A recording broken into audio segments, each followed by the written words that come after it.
Welcome back to the big issue on Citi TV and also on Citi 97.3 FM. My name is Godfrey Akoto-Boa. For today, just having one conversation in two parts, the war against galamsey.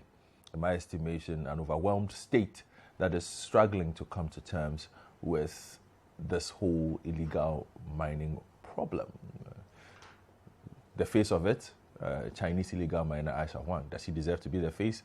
Only time will tell. Lots of things happening in that space. And of course, there is the war itself that is ongoing, where even the president, I think, is struggling to name the actual gains. You hear gains in general terms, but what are the actuals, the details? Where are they? Admittedly, though, we do see a concerted effort, a much more aggressive effort from persons like the deputy minister, from the minister himself, Mr. Jinapor, from his deputies, Honorable Duka, from Honorable Benito Usubio on the ground, community engagement. But are these strategies working? Dr. Ismail Norman, my first guest, does not believe there's a determined effort to let this end. He believes the war is not going well. That is me putting it nicely. The war is not going well in his estimation. But what are others saying? And I want to hear your thoughts as well. 0549 986 996, 0549 986 996, and 0550 585832. Let's go virtual, and I want to discuss a bit more galamsey. And I have a natural resource expert, Kojo Elima. I want to ask him a couple of questions on this particular matter. Kojo, good morning. Welcome to the big issue. Good morning. Thank you very much for joining us. Looking at the war against galamsey, the past 4 years or so of it, and where we are now, do you see progress being made? I say they have been overwhelmed in spite of all the significant resources that are being thrown at it. Well, let me first of all say that whatever is happening now is not a surprise. It's something I predicted so many years ago when the war against galamsey started. And my prediction was based on certain factors. I mean, first of all, the new government in 2017 decided to adopt strategies that were used in the past that didn't work, i.e. the use of the military. You remember we had Operation Flashout under President Kufuor. We had Operation, is it Cow Leg or something, under President Mahama. Yes. Then President Kufuor came up with Operation Halt 1 and 2. We even went to the extent of banning small-scale mining entirely for almost 2 years or so. So these strategies that we have adopted in the past have not worked. And I did not see the reason why I should be optimistic at that point in time. So in effect, what is happening now is something that I foresaw. And I remember speaking to Citi FM and I mentioned it. At the time, people thought I was being too pessimistic, but now what is happening has actually, proven me right.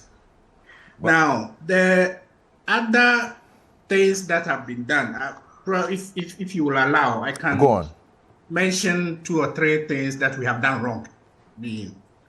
Number one, it's very clear, very, very clear, listening to the narrative from everybody, from the president himself, to the ministers, to the Minerals Commission, to some chiefs, including Otumfuo himself. I mean, listening to everybody talk, it's very clear that the government lacks the balls, to use an American expression. The government lacks the balls to tackle the problem of galamsey. Lacks the balls because everybody in this country knows how to end galamsey. We all know. I mean, let us not pretend we don't know how to end it. Everybody knows. I mean, if you take your microphone to town, speak to ordinary people on the street, they will tell you how to end it. If you take your microphones to the ministry, talk to the ministers involved, talk to the technocrats involved, they will tell you how we can end galamsey. I listened to the interview you had with the Deputy CEO of the Minerals Commission. He made very interesting comments that he is aware that some DCEs and some politicians and some chiefs are involved in galamsey. The key question is, why are these DCEs, chiefs, and politicians working on our street according to law? Why have they not been prosecuted? You see, that is the fundamental problem. That is the fundamental problem. We can talk about galamsey all we want, but until we take the bull by the horns, until the government becomes serious and starts tackling the real hard issues, the real controversial issues that potentially could even make it unpopular, until the government is ready to take those steps, we will still come back here next year and have the same conversation we are having. The other unfortunate thing we have succeeded in doing is to politicize this whole galamsey mess. I mean, it's so unfortunate how we introduce partisan politics into everything that we do. Today, we hear NDC say this, tomorrow it is MPP. Now, I didn't want to comment on Aisha Huang, but you hear the NDC's position, you hear the MPP's position. So what is the national position? That is the question. What is the national approach to fighting galamsey? From 2009, when Professor Mills came, galamsey shot up. Obviously not because of him, but world prices of gold had gone up, and it affected the boom, the gold boom, and we had so much galamsey going on in many communities. The government then adopted the see no evil, hear no evil approach. We pretended nothing was happening. It passed. Then the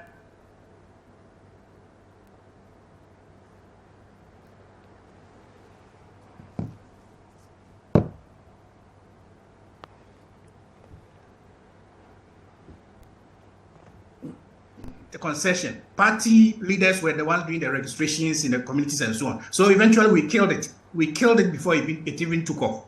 So it has also failed. Now, how then do we address galamsey in the midst of this poisonous political environment? It just doesn't work. And I mean, last of all, I'm even tired of talking about it. The use of the military. History has shown it doesn't work. So why do we still use it? Why?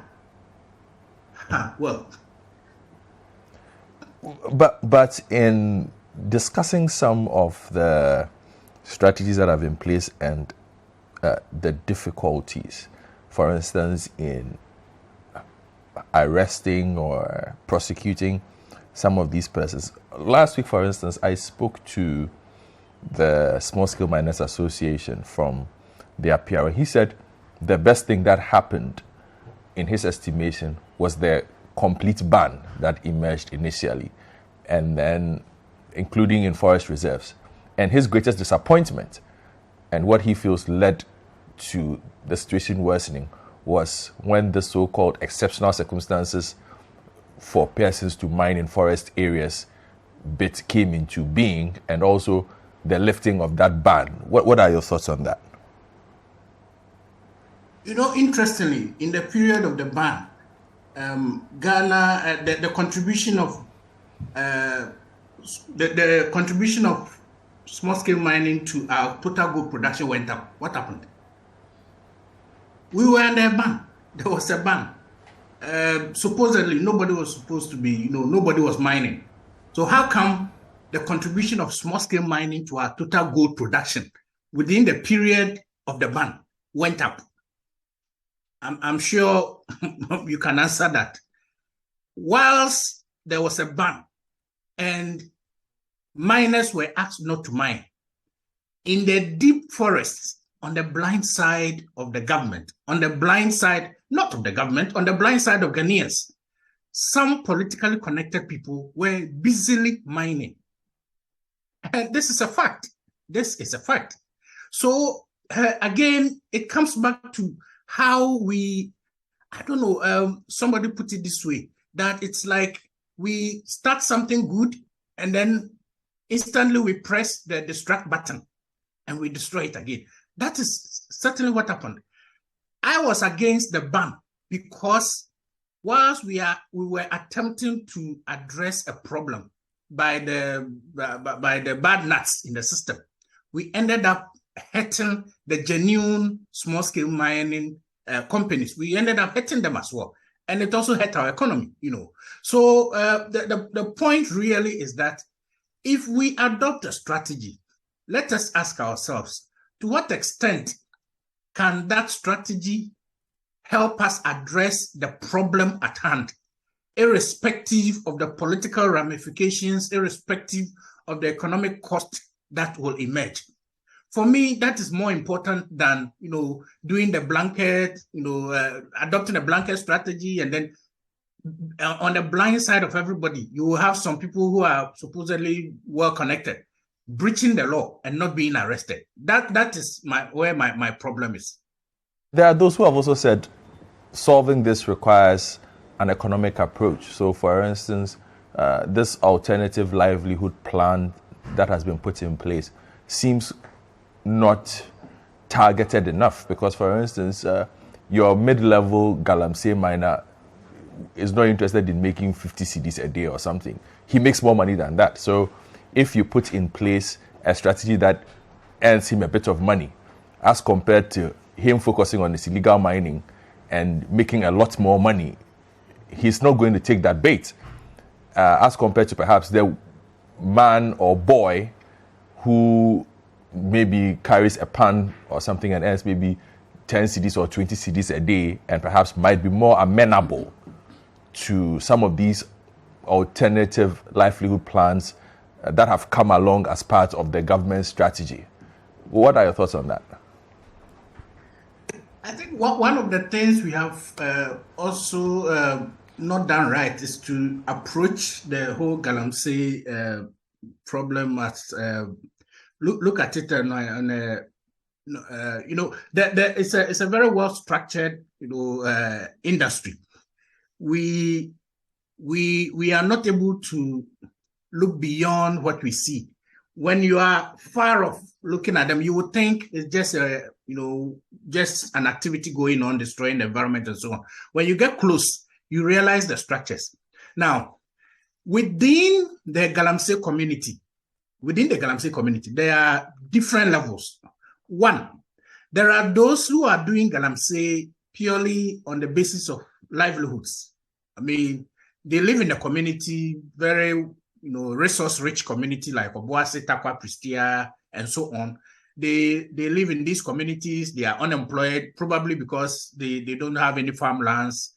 Their farmlands have been taken over by multinational mining companies or whatever. For some reason, they cannot be employed in the mining. They have no jobs to do. They are unemployed, etc. So they then think mining for them becomes a source of livelihood. They need to survive. So they do mining. That group is there. There is also the other group who think mining is business. It is a source of money making for them. It's a business. For these people, you realize that the funders, the sponsors of these group of people usually live in Accra or Kumasi or one of these big cities.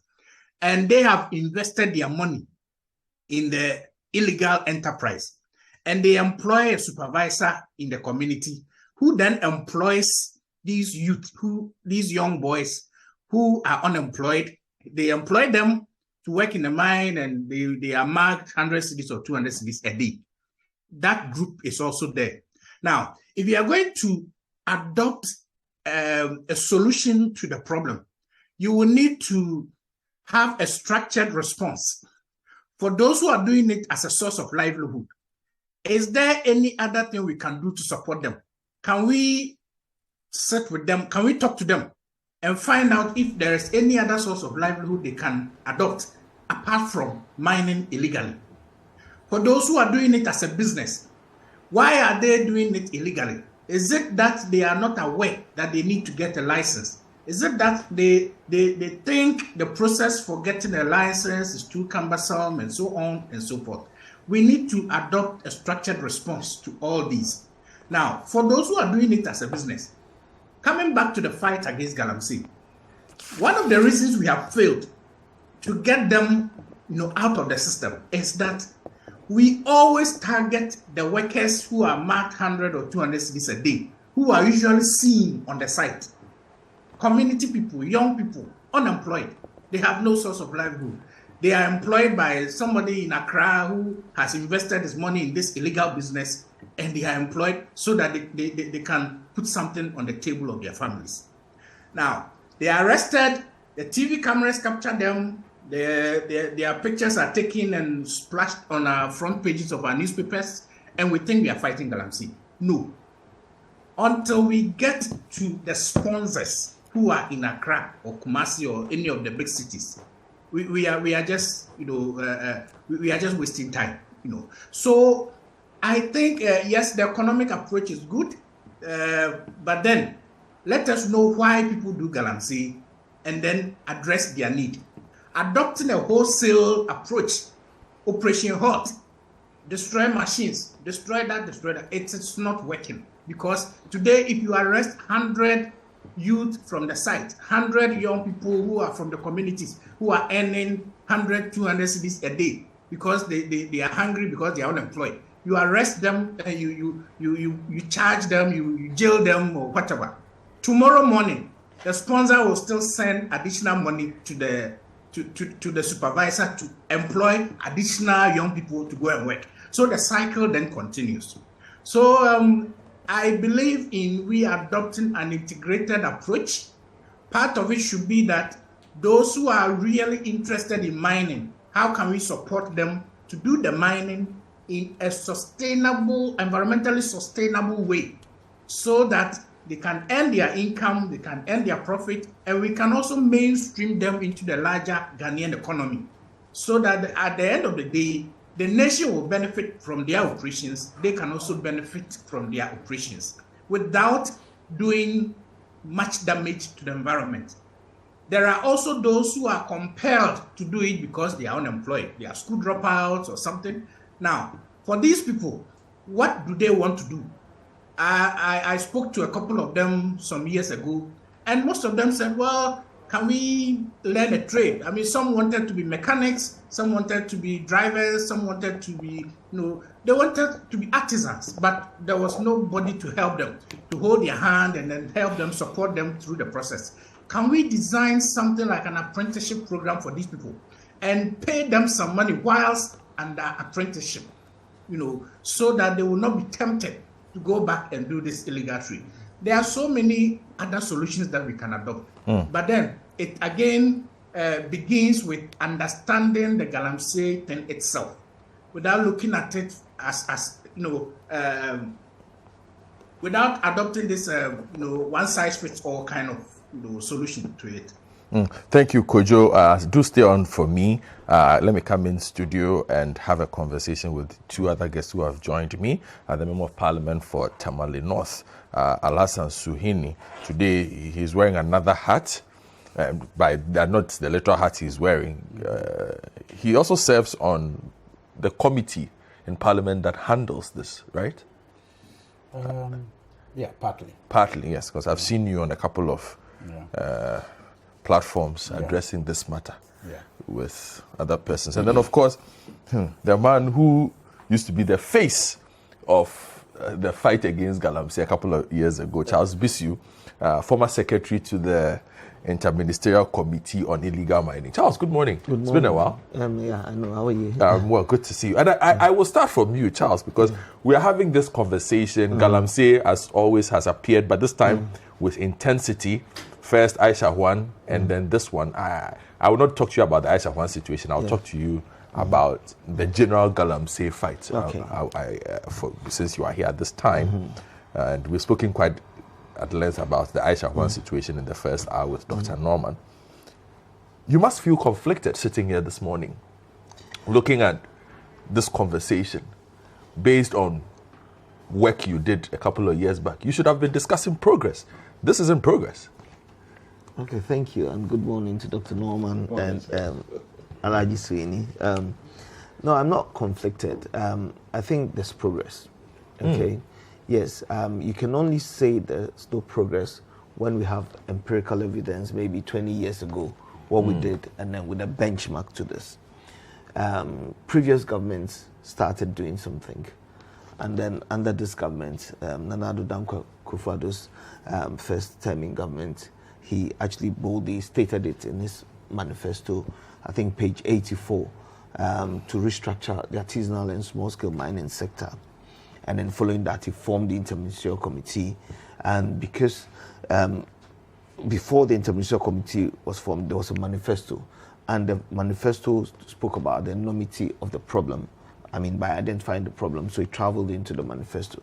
And then following the formation of the Interministerial Committee, most of the ministers, especially Kofi Jamesi, Dan Botre, Professor Frimpong Boateng, Hajia Alima, and myself traveled across the country, meeting stakeholders, chiefs congregated at the Accra Conference Center. And then work began. And when we traveled out of the within the country, we found out what most of the problems are. I wouldn't say we actually found out all of it.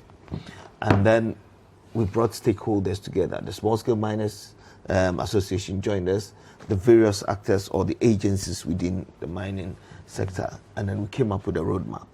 Now, so the work began where the sanitization bit, where we there was a ban for 2 years. Licenses were vetted, people were trained at UMAT, drone pilots were trained, the galamsey stop came in, trackers were put on excavators, those with licenses were published, and so within that came more like the roadmap, which we all met at the Accra Conference Center where the president was there, and it was launched. Within that roadmap was the community mining and the alternative livelihood. And within that, so if you look at the roadmap, it talks about from the extraction to even the exportation of gold.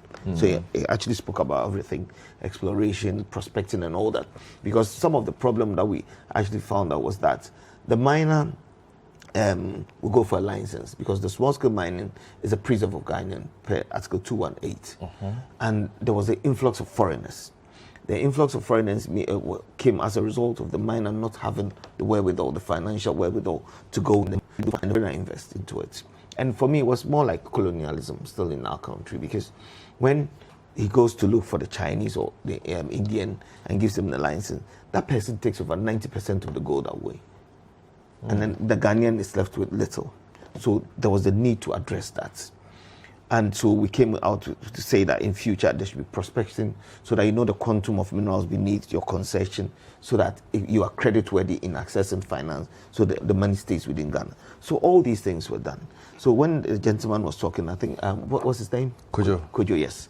He mentioned that it's a one-size-fits-all thing. No, it wasn't. I would have wished that he referred to the roadmap and all that came out and says that, okay, this has been addressed and all that. So at this point, I'm saying that we've made progress because some work has been done.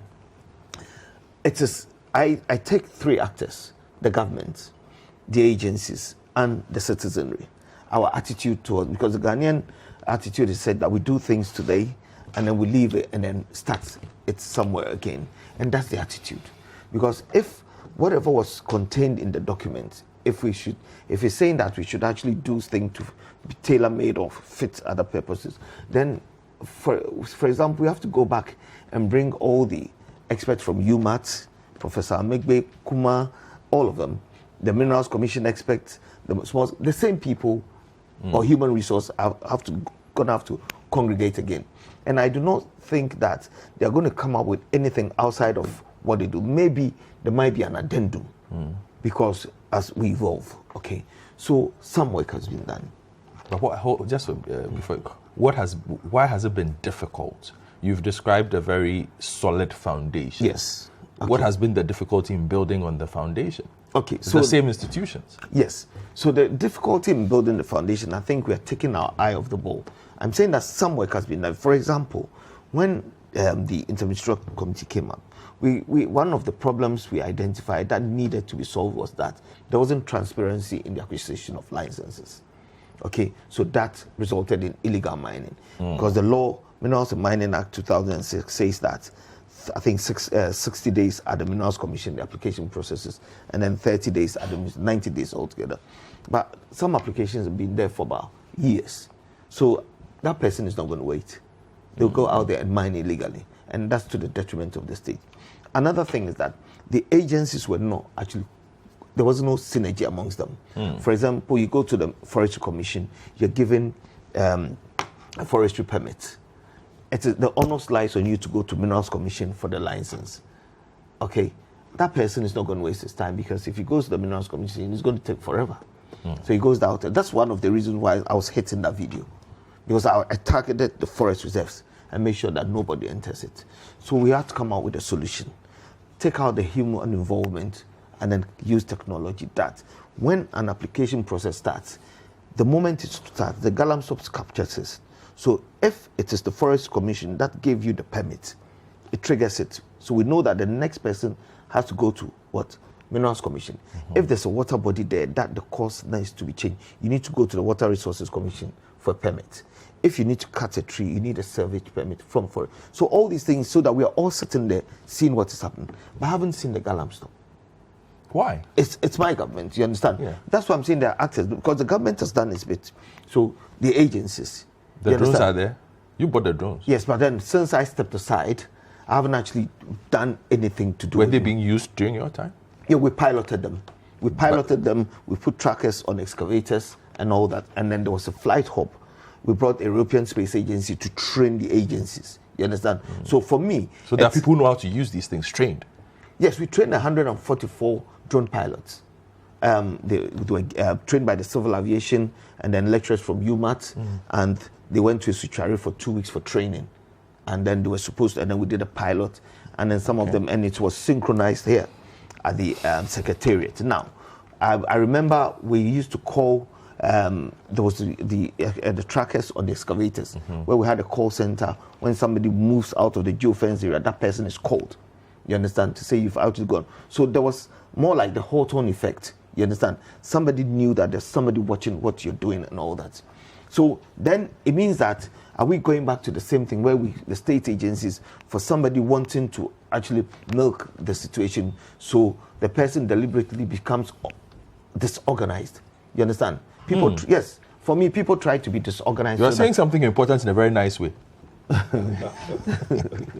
You understand? Charles, say it as it is. Oh, I'm saying that the government has made a bold step. Okay, everything has been outlined. It is for the relevant agencies to take it up. You understand? So I'm saying that people try to be disorganized to milk the situation. And that's what I'm saying, because if we have spent money in, then come and tell us that the president put together 10 cabinet ministers, okay, and then there was a secretary. Then hold us responsible that we were negligent in procuring that thing. Do you get my point? Because the taxpayers' money was used. The president was so focused on it. And then we launched it and they said, implement them. And then you, at that level, decide that, no, I can't use it, because it was a cabinet decision. But perhaps maybe there hasn't been continuation because perhaps there might be a feeling that your strategy perhaps did not fit the problem. Have you ever considered that? So, you see, don't talk about me. No, I'm not talking about you in person. I'm just saying, when I say your strategy, the interministerial committee and the work that was done by that institution, and the good plans that you've outlined, the training, the various licensing regimes that were put in place, the need to speed things up. You are the fourth state of the realm, so you should have been telling us that it hasn't worked.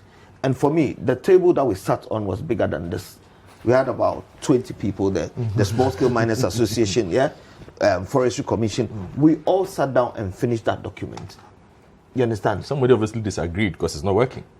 I'm not going into that. No problem. I mean, so long as we all make a decision, we must adhere to that. So I'm coming. You see, within that period, if we're saying that the Ghana Immigration Service has repatriated about 1,600 foreigners, because that's one of the main problems. You understand?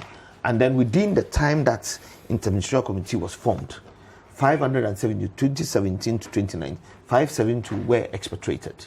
Okay, that's 35% of the whole chunk. And at that time, mining was not lucrative for foreigners. So you would realize that if you access, I mean, according to the Ghana Immigration Service, the influx of the Chinese decreased.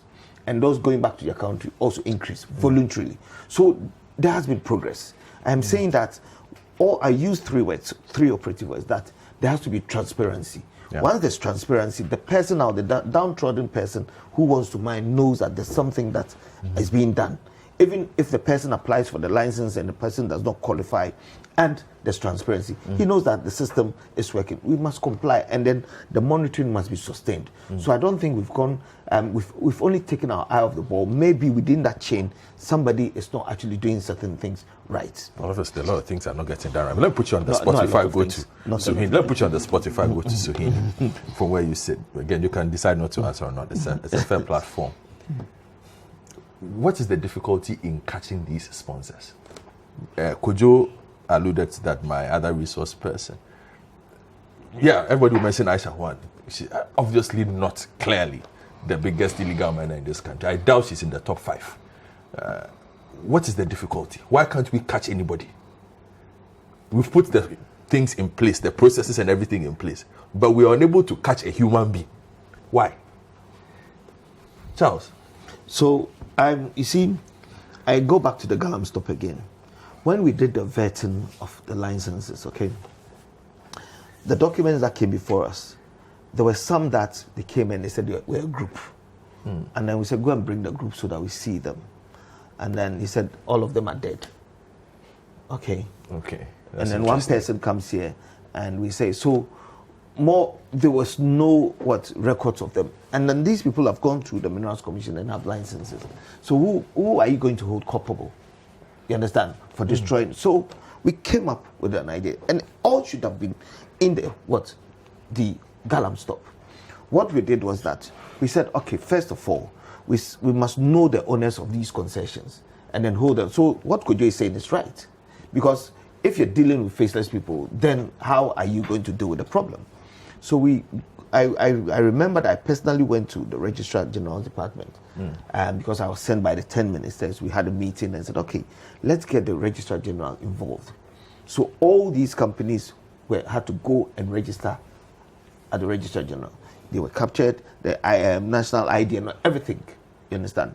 So that within a catchment area, we should be able to know that there are 10 mining concessions there within the district. If there's a river body there, those 10 companies will be held responsible if the river body is being polluted. And within that, there will be peer review. You understand? So all that thing was done. And then it gets to the point now where we see something happening there. Then we lift the veil of incorporation and then look for the directors and do that. Because what Kojo is saying is right. The owners of the concessions are not on the site. And people are saying that it is politicians, pastors, chiefs and all that. The big guys, it's like the drug cartel. Escobar was never found distributing drugs. You understand? And when Escobar was taken out, the drug cartels are still there. So you're talking about Aisha Huang. I don't think she's the focus. As we are focusing on Aisha Huang, maybe she's one, we can use that to deal with other problems. There are other people out there. And I've said that this galamsey thing is not just MPP NDC. Certainly. It is only the only area that I've seen that the two political parties come together.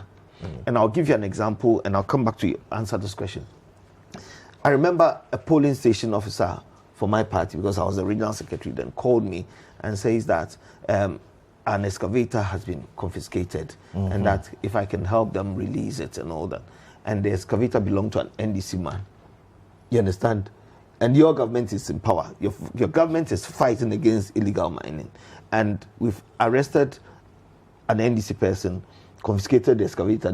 Now the MPP person is going to beg because there'll be money paid to him. You understand? And so if it cascades down to that level, then at the top, what is going to happen? So it's not just politicians, and we shouldn't politicize it. Certainly. We should look at it as a crime. Now, so I am saying that we have to lift the veil of incorporation. So with the Galam stop, you were even able to, you could have downloaded it, an app. There are entry levels. Those are Minerals Commission will have the highest entry level, and then it cascades down. But within your jurisdiction, if you key in something, you know the number of companies there. We also said that and I think it's very strict, we should know the dailies and all that. I hear that the Minerals Commission are doing it on their website, but that's not enough. It needs to the villages, the people that we're dealing with, you know, when you're communicating, you have to look at your audience, right? Certainly. The audience, the galamsey people or the small scale man, they do not have the level, some of them do not have the level of education that we have.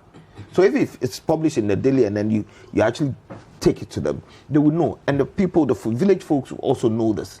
So to answer the question and to conclude on that, I am saying that there has to be transparency in what we're doing. And the transparency is that knowing the owners of these concessions and all that, because if the Chinese are coming back, then it means that you've registered maybe a large Union company, small scale mining company limited, okay? But he's not there. He's actually gone for Chinese and all that. And then when you go to the villages, you see, small scale mining, it's anything up to 25 acres, right? Mm-hmm. Up to 25 acres. If I'm a village folk and I see the Chinese within the area, okay, how am I able to say that it's a small scale mining or large scale mining? You understand? So within that roadmap, you said that put signboards there. And that's why the last thing they said I was actually issuing license. It was a QR code that they wanted. The QR code carries the anatomy of that mining concession. So that supervisors go in and had a small laptop, you scan that, and then it tells you everything about that company, whether they have a license and all that. So we should have broken it down to that level of that person. And then once there's that transparency, we'll all be home and dry. Interesting.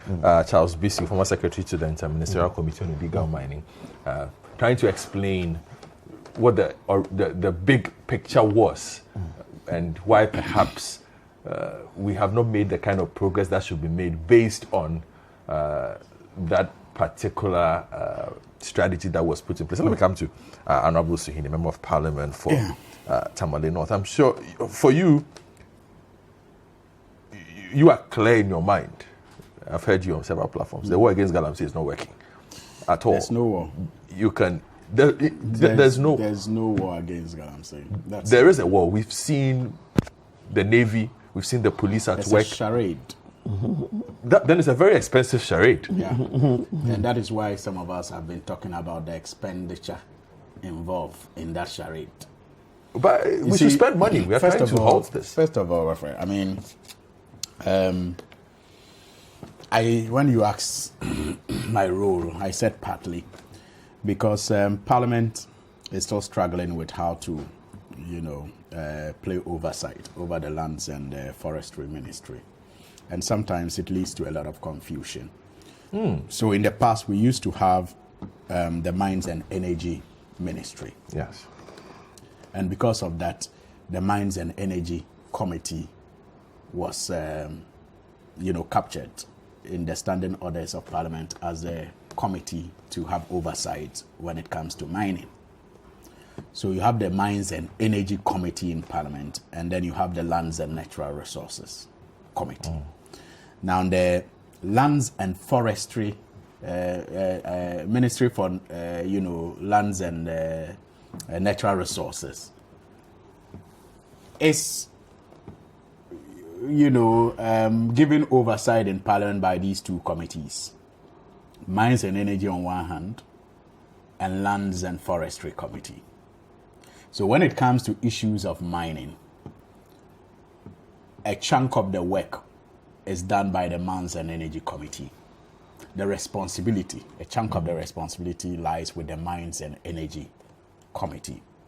But when you have mining taking place, for example, in forest reserves, like we have, been experiencing, then you find, a better collaboration between the Mines and Energy Committee and the Lands and Forestry Committee. I belong to the Lands and Forestry Committee. Okay. So there are times issues of mining come up, and when you push too much, you may be getting into the area of the Mines and Energy Committee, and you may be endangering, trying to bring about conflict. So that's why I said partly. But yes, I have been very concerned about, the issue of galamsey. I just thought I should explain that. Now, I think that my friend Charles Bisu is helping himself a lot. But he's not helping all of us to understand the issues that he's raising. He's helping himself. No, he's helping himself a lot with the communication around what should have been, what was to be, and what we all know hasn't been. And And what we all saw in the video was that whether he was entrapped or not, he was bribed. He was offered as a bribe and he was taking the bribe. That for me, and that's why I say he's helping himself, but he's not helping us to understand. Because, for example, he says that he was hit at, and that there was a deliberate attempt to disorganize so people could benefit. Now, I think we will all be interested in knowing why he was hit at and what does it mean to be hit at. Because we know what we saw. But what does it mean? So can you please? Just a minute. I need him to explain what he saw. So I will get there. We'll get there. We won't get there. But no. Somebody sitting in a taxi or trotto. Yes. But when we were talking, there were things I needed to say. But I allowed you to. But he needs to explain. No, Charles. Please don't do this. I will separate the conversation for you. Don't worry, Charles. Don't worry. So the point is that we will need to understand what it means to be hit. Do you understand? So that we can reconcile it with what we watched. Okay, so you don't understand. Can I explain? No. Let me finish. Then again, we will need to understand what he means by it was disorganized for people to benefit. Please, I was noting all these things down when you're talking. So you can also note it down. We'll need to understand, unless it is your KPI, as you said, to just organize my thoughts. No. The point is let's be fair. He knows what I'm talking about. So the point is that we will need to understand what he means by some people were disorganizing to benefit. We don't understand that. So I'm saying the communication, seem to be helping him, but it is not helping us. We need to understand who the big people are, or who the interested parties are, who and what is the meaning of being hit at, and what is the meaning of being disorganizing what was to be, so that people could benefit from it. In all of this, what you have to understand is that it has cost the taxpayers money, and I sometimes sympathize a lot with the media coalition that began this whole fight after the previous government's fight suffered a hitch. And then in 2017, the media coalition began the campaign, to get states' attention to deal with the issue of galamsey. At the time, in my view, and it has been borne out of some of the things that have happened, the government didn't have a plan. The government didn't come into power with a plan to deal with the galamsey frontally. But the media campaign was that loud and strong that the government decided to, ride with the wind.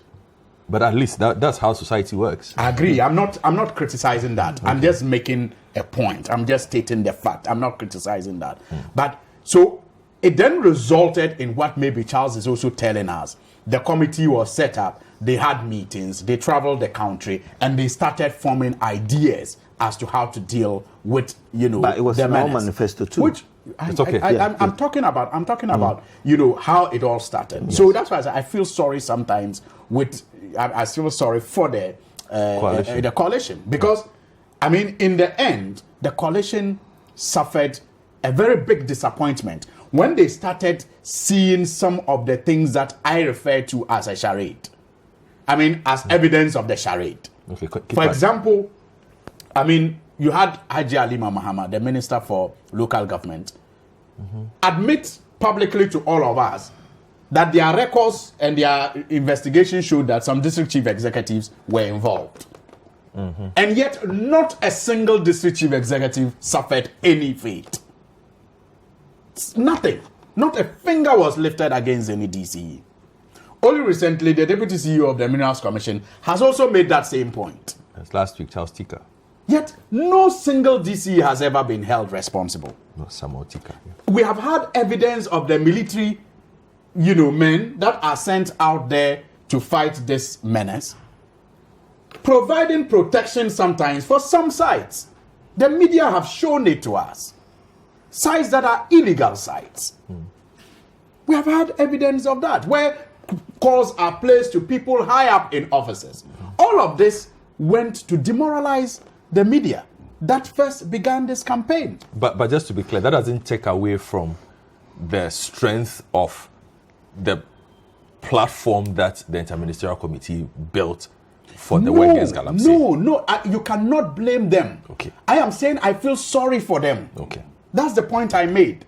I'm not blaming that platform. I'm saying I feel sorry for that platform. That platform began very well, but they got dispirited by the, misconduct and misdeeds of some of the people who were entrusted with the responsibility of helping that platform to achieve its aim.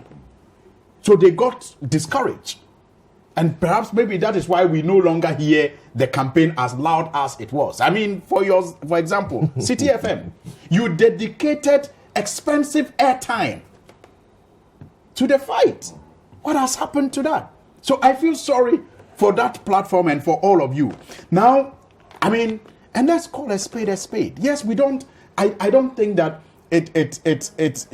you can blame only one political party.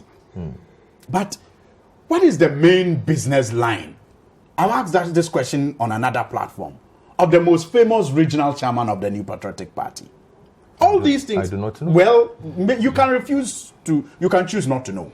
What's the main business line of the women organizer of the New Patriotic Party? You can choose not to know. And then but the same arguments could be made for other.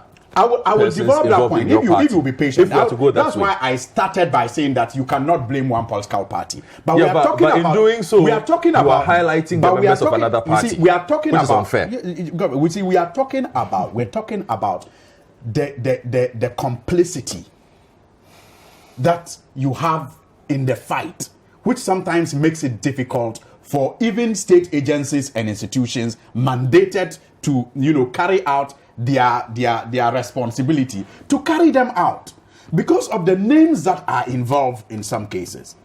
Look, one of the biggest disappointment that the media coalition suffered was Aisha Huang's first arrest. And how Aisha Huang, if that is her name, was either deported or repatriated or even smuggled out of this country because you don't even know what the facts are. Only for the senior minister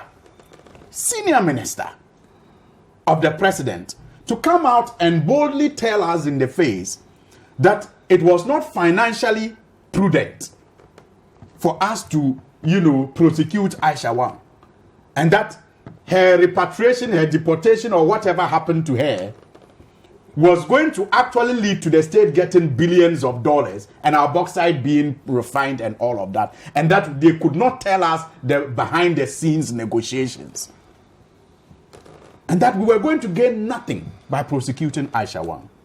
Fast forward, you have this lady rearrested, and then we are told by the first charge sheet that she actually fled this country, fled from justice. Yet you have the president at the time the senior minister was telling us that Aisha Huang, was taken back to China for economic gain. Admit to us that they did that, but it was a mistake. The president said so then. Now he is arrested. The president tells us that he is not even sure that she was deported. I mean, what the hell is going on? How are you able, in the midst of all of this, to convince me that this whole claim to be fighting galamsey has not been a stage, a charade from day one? Then the first fight failed. The first fight failed. The president admitted to that failure. Then in his second term, he appointed a minister he calls energetic minister to revive the fight. The minister engages in what Charles Bisu and others had engaged in, traveling around the country, talking to people, that in one instance cost us about 10 million Ghana cedis when we had conferences in Accra and Kumasi. But isn't engagement part of the job? They should engage. The fact that Charles engaged does not mean he should not engage. Those engagements, what we know has come out of those engagements are that our taxpayers' money have been expended on those engagements. But what benefits have we driven from those engagements? For example, when you have engagements and you say that entry permits should not be given to companies to engage in mining or prospective mining, only for us to find out that indeed you have granted not just permits but even mining licenses and recognized licenses to companies like Giadag and others at the blind side of everybody. Then you also grant entry permits, and when you are pushed, you tell us that, this one, the license was already approved before the directive. The engagement led to a directive, but the license was given. So as for the entry permit, it was only natural that we grant them the entry permit. Why were you saying that entry permits should not be given? So that you could preserve your forest, not so? So even if a license was granted, couldn't you have renegotiated to give them a different concession? Did they have to enter the forest willy-nilly? Because they have already been given a license. So I'm saying that we have achieved nothing from those engagements apart from but we have lost so much as a result of the, taxpayers' money that we expend on all of this. So, point has to be made that there has really never been a commitment towards this fight. What we have seen, for example, in the case of the ban, isn't that a bit harsh? No, listen. Because hold on for me. Your argument is based on on a notion that there was absolutely no good intention. I think so. But a lot of money has been spent in that regard. It doesn't mean there was good intention. That's not evidence of the good intention. No, you see, he said there was good intention. That's not evidence of the good intention. He said that lots of money has gone into it. We've purchased boats for the Navy. Is wrong. We've bought a lot of things. No, the premise is for wrong. example, you asked Charles about the trackers. You asked him about the drones. He himself is asking us what has happened to them. He himself, who supervised, he says he supervised those plans. It's asking us what has happened to them. You see, so if there was good intention in their purchase, we would have seen its usage on the ground and benefits would have been driven out of it. Can I ask you to give him 30 seconds to explain that point? I'll make it 1 minute. You see, okay, go on. You see, the premise I hope it's going to be 1 minute. I can grant we didn't mean it, and he said a lot of money has spent into it. I mean, for me, it's actually signposting that money has been spent and nothing has been done. And you see where Suhini started, he said that the media coalition against Galamsey and all that, that's when actually propelled the government. But in doing that, just to correct something as well, I think, let's be fair. Against it, happily, I would say so. Yeah. It's fine. Yeah, I mean, it's a fact. So that started there. So so why did you stop? We haven't stopped. I spent the whole week discussing Galamsey again. I'm still here discussing Galamsey. Exactly. So I'm saying you stopped because you got disappointed by what you were seeing. So we are making that people progress. were just taking advantage of your campaign to make money. So we are making progress. You see, he started on the backdrop that the media and all that, and the government took it on. So it means that the government is responsive. That's what he's saying. Because if that's your understanding. No. What is he responding to, really? I thought you gave him 1 minute. No. But when there are agitations and people are talking and the government responds to it, it means the government is responsive to that. And then something was done. Interministerial committee came in and then all that. Now, where we are, I wanted to ask a question. I heard him mention GIADEC and saying that we've gone into the government. People have gone into forest reserves prior to something. Is it to do with GIADEC? If it's to do with GIADEC, then I believe that it's a state agency. You understand? When the state agency is going into the forest reserve, an entry permit is given, and if the mining is done responsibly, then there has to be ways of actually reclaiming that and all that. We are talking about people mining illegally. Do you get my point? And I made the premise that people get entry permits, individuals and all that. They get entry permits, and then they're supposed to go to Minerals Commission, but do not do that, and then go into the forest to do that. And I said that's when I was hit. And he was being disingenuous by saying that. Okay. Your question is, let him finish. Charles, let him finish up. Sense yet. Can I? But I give you a minute. You agreed to the minute. Can I just finish? Then you go on. Finish up. You see, I think that. Charles, put your point down. I'll come back. This whole fight has been a charade, and I'll zero in on Aisha Huang. I mean, we have seen the second charge sheet.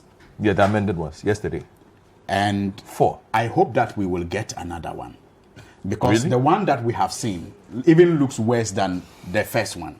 How so? Look, you have the count 4, for example. Yes. That talks about the fact that this was a lady who came into this country. I mean, the particulars of the charge. She came into the country when she knew she shouldn't have been in the country. Now, even as a country led by our president, we are yet to determine if indeed she was deported, repatriated, and whether she was supposed not to be in Ghana. We haven't established that. as a country. And then we charge her that she knew that she shouldn't be in Ghana and she has come to Ghana. I mean, I'm not a lawyer. I'm just, a simple mind. That's fair comment. And yet, you are charging her with something that even you as a state, you haven't established yet. Why? Is that to give the accused some, free pass? I mean, and you are charging her for crimes that she is supposed to have committed between 2015 and 2017. All the other 3 charges were supposed to have been done between 2015 and 2017. Charges that you filed noli prosequi, what's the name of the word? You, the lawyers. Noli prosequi on. Yes. The same charges that you said you were not interested in prosecuting her for. That noli prosequi that you filed in the courts are still there. You know the way he's talking, as if he's on a radio gold. No, but the point I'm making is that's where he used to work, right? But yes, that's where he used to work, right? The 12, I mean, it's a power station, and I think that Godfred knows that. I'm happy that it is back on. It's beside the point. And I hope that it is going to get back to ensuring Charles, that we get the discipline that we need in holding governments accountable. Yes. I determine whether he's focused or not. They think that they have branded radio gold so bad that it should not. No one should have. In fact, it was one of the reasons why I went to Radio Gold. I just want you to know. I used to work here, but when I was offered Radio Gold, I said people said, "Oh, it's a bad station." Once you go there, I went there. That's what I nature. I went there and I said, but the point I need to make in wrapping up. The point I need to make in wrapping up is that the charges that she has been filed again, the 20, no, I'm talking about the 3. I'm talking about the last one. The 4th one is about entry into Ghana, where we ourselves have not established. The first 3 are also talking about crimes that she's supposed to have committed between 2015 and 2017. And I'm saying these are the same crimes that we said we're not interested in prosecuting her for. But the laws have changed. And then we are suggesting again that from 2017 till 2022, she has done no wrong that we know of. Well, is that not what a trial is for? And then yet we call her the galamsey queen. And so from 2017 to 2022, we are saying by the charge sheet that she has done no wrong that we know of. The big issue will be right back.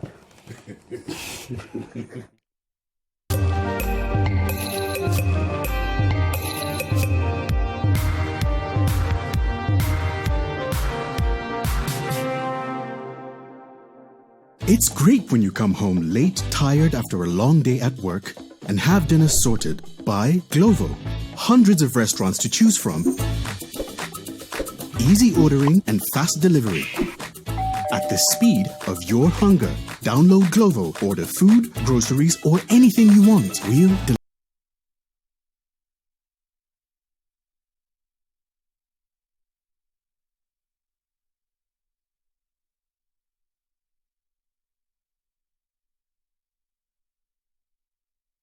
deliver. The biggest annual corporate sports gathering is here. The Citi Business Olympics 2022 is back, bigger and better than ever. On the 24th of September 2022, Corporate Ghana will gather at the Eden Heights Sports Complex from 8 a.m. to find out which company will excel and dominate in various sporting disciplines at the Citi Business Olympics 2022. It will be a day of team building, business networking, sharing ideas, learning, and excitement as 60 corporate organizations battle it out in various sporting disciplines such as 7-a-side football, swimming, lawn tennis, volleyball, basketball, and table tennis. There will also be fun games like sack race, arm wrestling, lime and spoon race, Owari and Ludu, and the quest to find out the ultimate CEO with the CEO Challenge. To register your company to participate, call 055-897-3973 now. Which company Saturday will hold their own and emerge as champions at the City Business Olympics 2022. We'll find out on the 24th of September 2022, time 8 a.m. Venue, Eden Heights Sports Complex, Wager. The City Business Olympics 2022 is powered by Citi FM and Citi TV, partnered by Eden Heights, and is sponsored by Mentos and Bethel Logistics.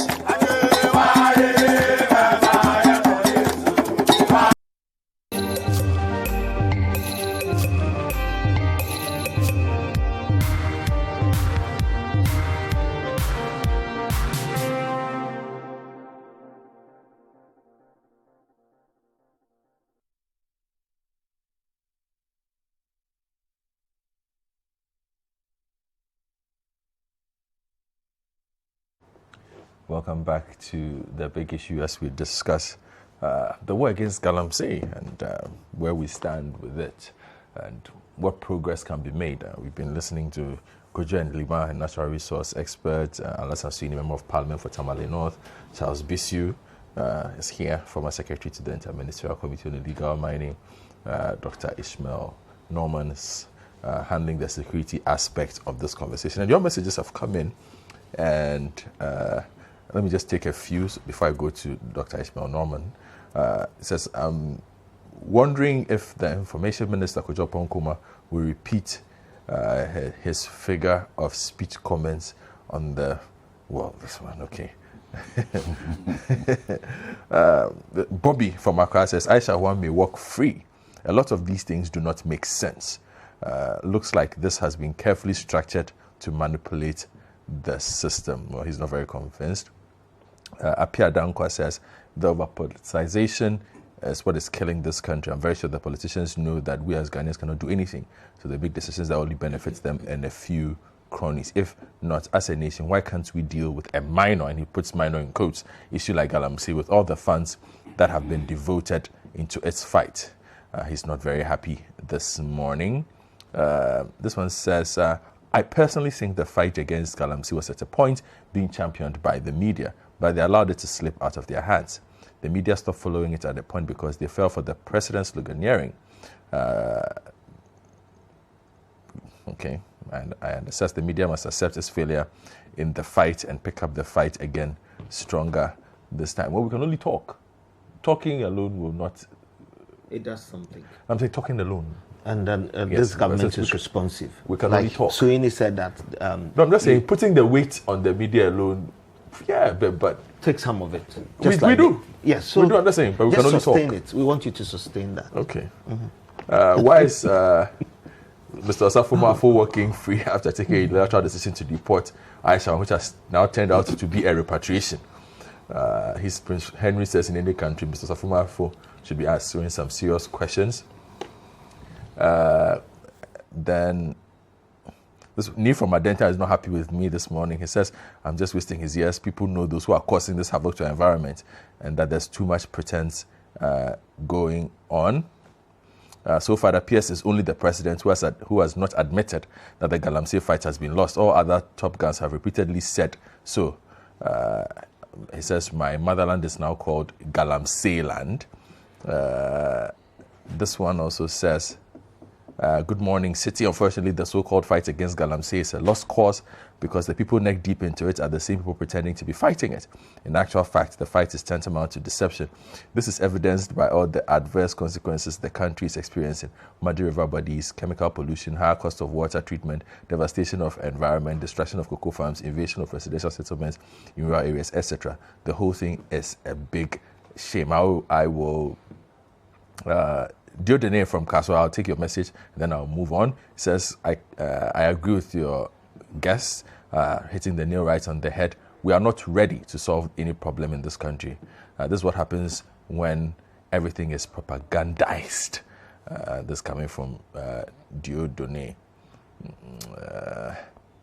A lot of people seem to agree with Dr. Norman that the President and Information Minister's statements this week were carefully crafted statements to send the discourse in some other directions. Well, that's was on the agenda. And then This one says, Godfred, I totally agree with Suhini. The money expended was for procurement benefit purposes. There was no genuine intention behind these things. Well, keep your messages coming through. 0549986996, 0550585832. And there's something Kojo Elima, my natural resource expert, mentioned that during some data we looked at, and he said he found it interesting at the time that we had the ban in place and we had arrested Aisha, the first Aisha, phase 1 in this case. The quantum of illegal mining gold that went out of the country went up significantly. And last year we're looking at imports and excavators. I think within that year we imported around 500 excavators. When at the time, I think there was a ban, or you needed a permit to actually import an excavator based on some of the work you had done. And so the question that people asked was, what kind of work is going on in this country that requires us to bring in a year that number of excavators in the middle of a war against galamsey, when we know what excavators are used for? No, so, I mean, do you have the figures? These are not mainly for mining, are they? No. Okay, so we have large-scale mining companies, we have construction companies. 500 of them? So this should even tell you that the infrastructure aspect of this country 500 of them? Yes. I mean, it's not the government that is ordering it. I know, I'm saying 500. So from your side. No, come on. Can I, you see, that's why I keep saying it's radio gold. It's not a debate on this. I'm just saying. No, but my point is that if you say 500, it is vague. You make it so ambiguous. In a year. No, can I finish? When you say that, people will think that the 500 was still going to mining sites. No, I'm just saying, hold on. Construction. People understand the fact that the context of what I'm saying. I don't need you to explain. No, please. I will not allow you to do that because that 500, you are a journalist. You could have actually go out to find out where it went to. But if you sit on TV and say 500, everybody would assume that it went to the mining site. Whereas excavator, that is not the purpose for an excavator. It is for construction and other things as well. So let us actually situate that properly. That's all I'm saying. Your point is well made, but the point also stands clear. Or it's just made. The point is made. There's no point made. No, it's well made. It's just made. Dr. Norman, you've been taking copious notes from Mr. Bisu's position on the matter. He's explained what has been going on and his concerns about what has not gone well, but he's also admitted that certain things have gone well. So he does not believe in the fight at all. The same as you've also heard Kojo Elima, our natural resource expert. How do we make progress? And then also, what do you glean from listening to all the parties involved in this? Your position, I know, has not changed. Godfrey, it's quite interesting to listen to my two gentlemen here, Honorable and Mr. Bisu. I think the whole matter is coming from a political position. What Mr. Bisu is saying is actually in line with the MPP position, and Honorable Al-Hassan is also pursuing the NDC position. I think we have to have a middle road for all of us to walk together, because this matter cannot be solved by one party. It has to be solved by the nation. And until we come together, we will never solve this problem, ever. What Kojo was saying is also good. I'm just surprised that at the time when there was a ban on small-scale mining, galamsey mining, the gold export actually went up in this country. And I was wondering, was it the old inventory that was processed for shipment, or it was actually the current during that time? So there are a lot of issues that we don't know, and about this whole gold and mining and galamsey mining activities going on in this country, which I think it behoves the government to know, to set up a real serious committee.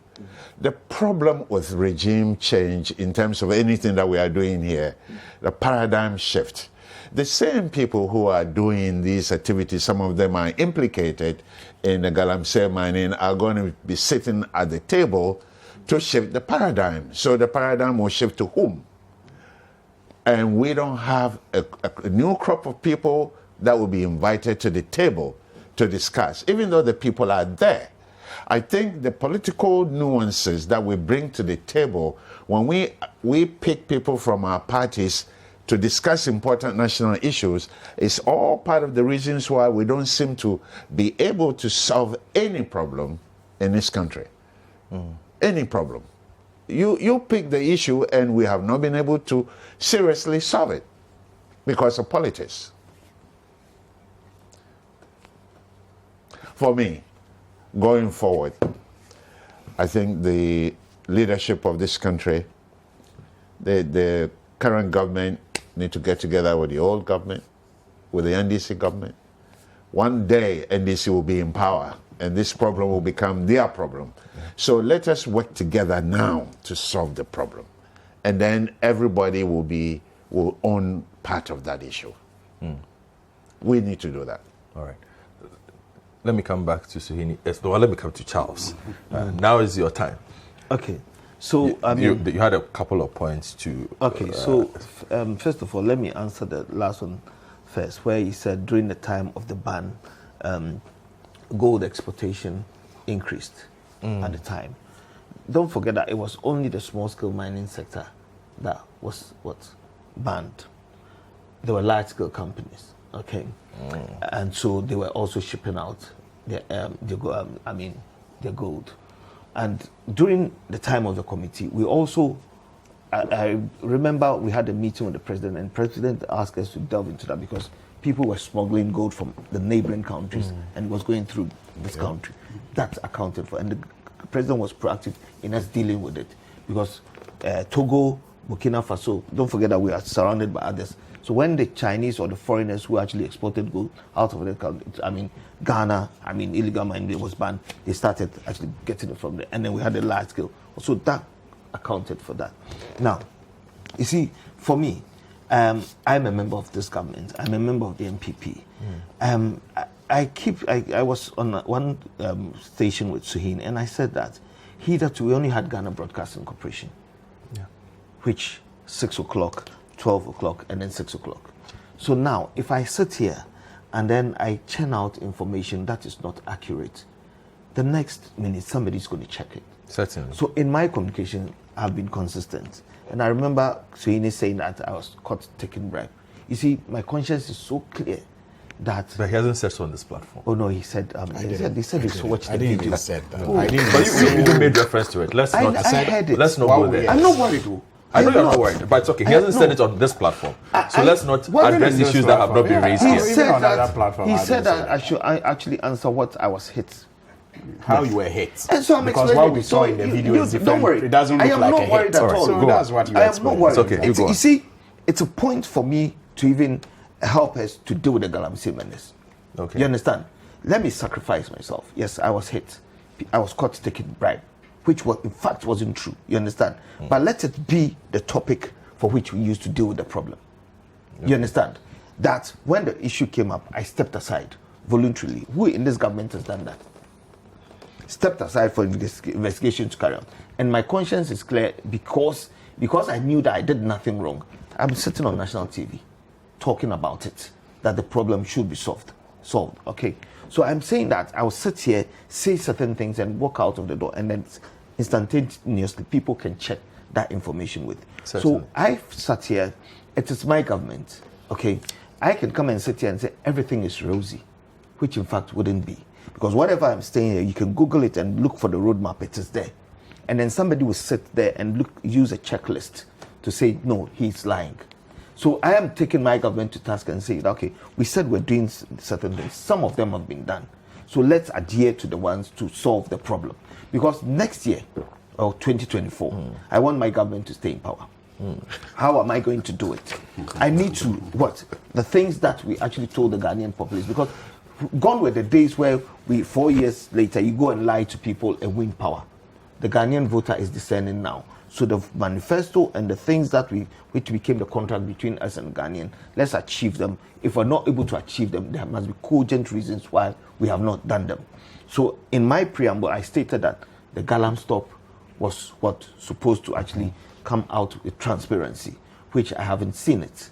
okay, then it means that the ministers and all of us that sat down must be taken to task to see that were we negligent in actually agreeing to that. You understand? Because it was the taxpayers' money within which was actually used to actually sit and then actually make that decision.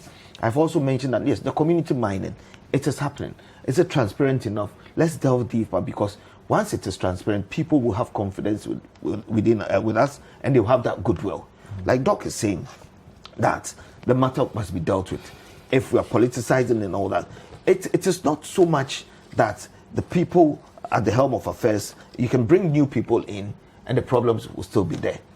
The same people who sat there and were manipulating, or the same people who came together and put out a document, that document that shouldn't be driven by them. I was the secretary to the committee and the roadmap came up, all right? I have stepped aside. But because we all sat at the table and agreed to it, then we must adhere to it. When it gets to a point, let us review it. Just like when he was talking about the lands minister being appointed and the president saying that he was energetic. Yes, everything that you do, at a point you must review it. So you can't say that the chief shouldn't be called here, because it's a national issue. It's a national issue. We can sit in Accra and say that we in Accra do not care. But those oranges, okay, or banana, or whatever you buy from there, would be brought to you here in Accra, where with mercury and all that. So it's a national issue. So if the lands minister comes in and invites chiefs and all that, let's congregate again. Let us remind ourselves it is a step in the right direction. And yesterday I was happy. I saw a communique from the lands minister, okay, reiterating the things that we have to do. So it means that maybe we're taking our eye off the ball. Another communique comes in, said that this is the direction we're going. Let's put a bit more fresh air into it. That's the way to go. So I am concluding by saying that I do not want us to politicize it. Certainly. And I've also stated that it is the only area that I do not see political colors. It is the money that brings people together. And then you realize that it is the drug, like the drug cartel, okay? But so long as they're there, they will take the drugs and then the people will go. So the drug cartel, you don't see the kingpins on the streets. It is those people, I mean the errand boys who do that. So I am concluding by saying that, yes. Don't conclude yet. I have questions. So I'm concluding. Okay. So I am concluding by saying that, yes, I want us to achieve something, because I have relatives. Ghana, we are interrelated. I have relatives in the western region, wherever, in the mining areas. And then I'll sit here and lie and say that, oh, everything is fine. Maybe if you ask me of a percentage, the other station, somebody was asking, at what percentage are you done? And I said, I can't mention percentage, but I can actually name the things that have been done that hitherto did not exist. The community mining, alternative livelihood, and Kojo was talking about alternative livelihood, where people who do not want to be in mining should be given. It was already done. Haji Alima trained about 1,500 people as pilots. So where are they? Like, you see, my difficulty sometimes with these things is they sound great when you hear them, but if they are actual, they make a dent. Do you feel a dent being made? Let me give you an example. You see, don't give me an example. Just tell me, do you feel the dent being made? You've asked me a question. Yeah. So if I'm giving an answer and I give you an example, it better illustrates what I'm saying. Okay. So allow me, please. I will. It's my flaw, you know what I mean? So this won't kill me today. No, but you give me the microphone and then you want to take my microphone. Let me, you know, that's it. You see, so the whole thing is that we want to deal with the problem, you understand? And then we are saying that, okay, we're going to deal with the problem. I am saying that there's been a dent in what we're doing, in the sense that hitherto nothing was being done. And now we have the community mining and all that. The fact that we brought the community mining doesn't mean that it is all rosy. You understand? It is a program. We must delve into it. And I'm talking about the transparency to it. And then I spoke about alternative livelihood. And I'm saying that Haji Halima did a pilot of 1,500 people. Someone going into artisanship and all that. Some was done at, I think, Abokobi and all that. And that launched the secretariat. Later on, when Abu Jinapor took over, we have the secretariat for alternative livelihood. And the whole idea was that if you're not interested in mining, because some people do it as a livelihood, because they do not have anything to do. So, and the person doesn't even want to do mining, but the person wants, and could you really define it well? And so I want to go into poultry or something. There are avenues for that. That is why we have that there. And I'm saying that a pilot was done and then it was rolled out. So going out there, and now recently I heard that Cocoa Board is going into reclamation of land and all that. There was a documentary that I think Citi showed. We did it. And I think that this documentary should be shown every now and then, talking about the enormity of how our forest reserves have been devastated and all that. And I remember one story. One woman said that the cocoa farm has been bequeathed to them from, generations. And then the Chinese and then a Ghanaian who led them came in, gave them some money. And then they said they're buying the cocoa. Whilst they were negotiating, excavators came in and then actually cleared everything, as if something that has been paid already. One of their family members took the money and said, oh, that is big money, and went and built a house in Kumasi. Okay? But there was no sustainable income, and that really affected them. And this woman was saying that over the years, from generations, they've actually benefited from the cocoa farm, and you've built a house there, not giving you any income. Now, I'm actually applying it to now, where Cocoa Board are actually trying to reclaim lands. Okay? Then it means that areas that have been mined, then once we reclaim them, we can go back and plant our cocoa so that the income streams for the country are various, coming from various angles. All these things I'm saying, you might say that, oh, they're good. But do they make sense? They make sense, but then I am saying that we can say all these things, but when we are not transparent in what we're doing, and it's not just my government, it is, and that's why I said that there are three actors: the government, the agencies, and the citizenry. If of all the three of us are transparent enough, we comply and the monitoring is sustained. Just like, and if I talk about monitoring, I'm talking about coalition against galamsey, the media. You just have to keep the government and all of us on our toes all the time, because it is continuous. Once we are here, we're going to be here for a longer time. But I believe that this government has actually taken the bold stuff in doing. And then answering your file, clarified, excavators are used for so many things. So why did you ban it? So please, respectfully, I'll give you the task to even go and find out where the 500 went to. Maybe some went into construction. And if I'm doing propaganda, the radio good thing, then I'm going to say that the excavators have actually helped us in actually constructing roads and all that. But I do not have the evidence to support that. I get that. But in state, I have a simple question. That's the Oman kind of propaganda. It's okay. Oman FM.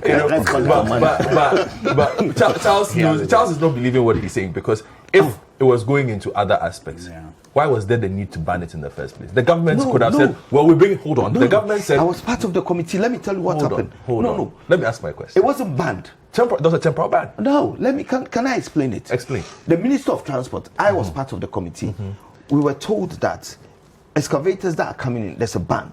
However, there's discretion for the minister to do that. So when you're bringing when you're bringing in an excavator, because if you're banning excavators from coming into the country for small scale mining, if you do that, then you're actually stifling other areas of your country, road construction and all that. Okay, so the minister was given the discretion that if it is for specific things, then give the leeway. So you go to the minister with the proper documentation showing that maybe Suhini and Sons Construction Limited is coming to construct. We are bringing 10 excavators. The 10 excavators are going to be used for the Navrongo Dam or whatever. You need to be explicit in that.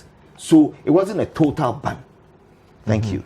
So in doing that, within that period, we brought in a record number of 5. So there are lots of discretion was exercised. That's what I'm saying. So to say, don't be vague and ambiguous about it. You don't find it strange, Charles? No, because I'm not an expert in the construction area. So that's but at least you're an expert in common sense. It's on you to go and find out what the 500, because when we are communicating and you just put out words there, people think that, the government banned the importation of excavators, but 500 came and they'd use it for galamsey. We are miscommunicating.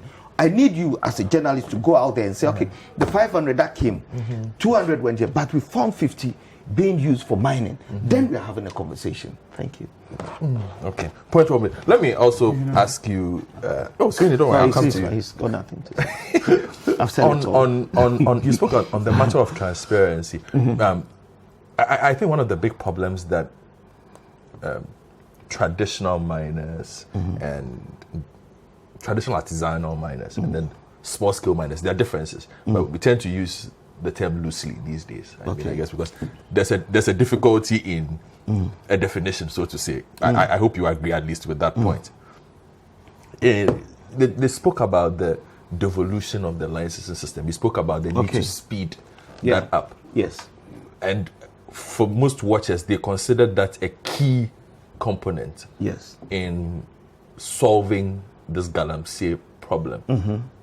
Has there been improvements in the speed? Okay. Because they also spoke about the need to move it to the municipal or district assembly level. There had been conversations around that. Is that something that... Okay. You see, I answer questions by giving you examples. Okay? Sure. I've become used to it. Recently, I was talking to a friend and he said, you know, the American embassy, the appointment system was choked. They're not getting appointment. And somebody told me that connection man has actually blocked all of them and sells the appointment. Okay. And then last week I heard that the American embassy, they cleared all appointments and they're saying that bring your whatever. And it happens to, because of COVID, most embassies. Okay.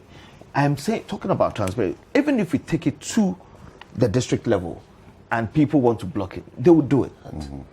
That's why I'm saying that the Galam stop, okay, which is a software that when you start the application process, you can even start the application process from the district. No, I guess you misunderstand my question. Perhaps let me explain again, because you have knowledge of this. The process used to be like, there are district offices, right? 9 of them, if I understand your process. But it is only in Accra that the license is issued. Even if you go through the process. You start the process from the district. Yes, but there's a central hub that issues. Exactly. The contention has been, why not remove that from just the central hub and bring it down to the district level? Is that a contention that... It's not, even if you do that and you bring all the cardinals from Vatican to actually man them, there will be problems. You see, what I'm trying to say is that too much money to be made. Technology, but we'll circumvent the technology then too. No. If you've lost all hope in human beings, because it's still manned by humans. Yes, the tech. but to some extent, then you've done something. Because if Doctor is for Forestry Commission, he's from Minerals Commission, I'm from Water Resources Commission, and there's maybe an ombudsman or somebody sitting somewhere looking at it, and then we have levels of entry. Okay, and the application process, he triggers it. Doctor triggers it. Everybody will see what is happening. So there won't be conversation behind the scenes. Yes, one way or the other. That's why I use the American embassy thing to say that somebody blocked it. It is technology. But the ones they found out, they cleared everything. So I can sit there and then I see that people are slowing things and all that. I say, okay, let's clear everything. So it's called the Hawthorne effect in psychology. You understand? That somebody sits there and they know that there's a bigger boss watching them there. So if you take it to the district level and say, let's issue licenses there and all that, it's not. I will give you an example. When we started seizing excavators, okay, it was at the district level. That's why people are saying 500 excavators when missing. It is never true. They never went missing. I will explain it. I've been explaining it. You see, it goes to the district level, and then there were excavators all around. So maybe 10 will be seized. You have the inventory at the central point that you have 10 here, 20 there. And then by the time you go there, somebody has told you that there was a court order. So 3 of them has been released. That was the reason why a decision was made by the committee that all the machines should be brought to Accra. Now, we had about 270 or 290. It wasn't up to 300 excavators. And all the excavators, people were saying that they belong to Ghanaians. It is not true. I keep saying that any Ghanaian who owns an excavator, you come with the documentation. But all the people who were, and including President Mahama, saying that when I come, I'll lease the 500 excavators. And I said he doesn't have duty coming to power at all because he did not have the facts. there were nothing like 500 excavators. Let me tell you what happens. They go for an operation, okay? He's been telling us what happened Yes. for a long time now. No, I'm still so- waiting to hear it. So you just write your notes. Keep writing, okay? Keep So writing. you have plenty time. No, you should keep writing. You know what I mean? Okay. How about 20 minutes? I hear you. I'm Can fine. I? Oh, go on. Thank you very much. You see, so so you go out there for the operation, okay? And then you see 20 excavators, Operation Vanguard. And it's in the forest reserve. So when they do that, they record 20. But at that time, they did not have low beds to move them. So they take the brain of the excavator, which is the monitor, and then bring it to us to say, we've actually seized 20 of them. But that time, there were no low beds. So it takes days to go to the forest reserve to get them. By the time, we didn't even know that they can actually go and then put new ones there. The miners. So they'll go and then replace them. And then by the time you go there are about 2 left. Okay. At that time, the military reported maybe 600 or something. The 500 they've reported about 600. But then the actuals, when you went there, they recorded 20 and there's 4 left. Because it would take about 2 weeks for you to move it from the forest reserve. So we decided that at Obuasi, we're going to have a lot of low bed, about 5 or 6 standing. So within a day or two, we moved them. Because whatever we were doing was a novelty. We're learning on the job. So as they were trying to be smarter, we're also moving to be smarter. So there was nothing like 500 excavators. And I know that Minister Tremi came and then explained it at the minister's press briefing. So for me, I cannot sit here and lie to the Ghanaian. I want the thing to... So how many excavators do you confiscate?